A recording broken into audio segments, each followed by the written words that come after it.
বাংলাদেশের প্রবৃদ্ধির পূর্বাভাস কমালো এডিবি। চলতি অর্থ বছরের অর্থাৎ ২১-২২ অর্থ বছরের জন্য দেশের মোট দেশীয় উৎপাদন বা জিডিপির প্রবৃদ্ধির পূর্বাভাস কমিয়েছে এশীয় উন্নয়ন ব্যাংক বা এডিবি।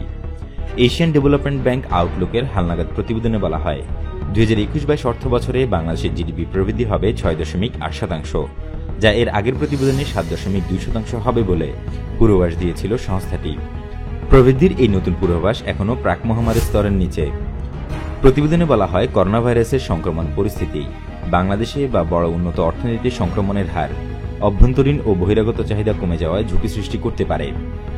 শিল্প খাতে শক্তিশালীকরণ, বৈশ্বিক অর্থনীতিতে অব্যাহত সম্প্রসারণ এবং কার্যকর সরকার পুনরুদ্ধারের নীতি দ্বারা সমর্থিত হওয়ায় একটি শক্তিশালী পুনরুদ্ধারের প্রতিফলন দেখা যাবে। তবে মূল্যস্ফীতি কিছুটা বাড়বে। চলতি অর্থ বছর বাংলাদেশে মূল্যস্ফীতি ৫.৮% ঘরে থাকবে বলে মনে করছে সংস্থাটি। গত অর্থ বছরের প্রবৃদ্ধির প্রাক্কলন কমিয়ে এনেছে সংস্থাটি। ২০-২১ অর্থ বছরে বাংলাদেশের জিডিপি ৫.৫% বাড়তে পারে বলছে তারা, যা আগে ৬.৮% হতে পারে বলে পূর্বাভাস দিয়েছিল। সংস্থাটির কান্ট্রি ডিরেক্টর মনমোহন প্রকাশ বলছেন, জীবিকা রক্ষায় সরকারের নীতি বাংলাদেশের পুনরুদ্ধারের প্রক্রিয়াকে এগিয়ে নিয়েছে, যার কারণে বাংলাদেশ এই কঠিন সময়ে প্রশংসনীয় অর্থনৈতিক সমৃদ্ধি বজায় রাখা বিশ্বের কয়েকটি দেশের মধ্যে একটি। বিচক্ষণ সামষ্টিক অর্থনৈতিক ব্যবস্থাপনা, প্রণোদনা কর্মসূচি ও সামাজিক সুরক্ষা কর্মসূচির কার্যকর বাস্তবায়ন প্রবৃদ্ধির গতি ধরে রাখতে সাহায্য করেছে। কর্মসংস্থান সৃষ্টির জন্য অব্যাহত প্রচেষ্টা দ্রুত টিকা দেওয়া এবং দেশীয় সম্পদ আহরণ পুনরুদ্ধারের প্রক্রিয়াকেও আরও ত্বরান্বিত করবে।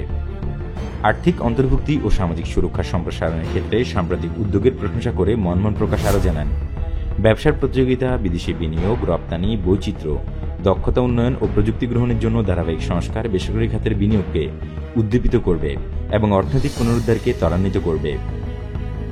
প্রবৃদ্ধির প্রাক্কলন পুরো দক্ষিণ এশিয়ার জন্যই কমিয়েছে এডিবি। এর আগে চলতি অর্থ বছরে দক্ষিণ এশিয়ায় ৯.৫% প্রবৃদ্ধি হবে বলে পূর্বাভাস দিয়েছে প্রতিষ্ঠানটি। এবার তারা বলছে এই প্রবৃদ্ধি হবে ৮.৮%।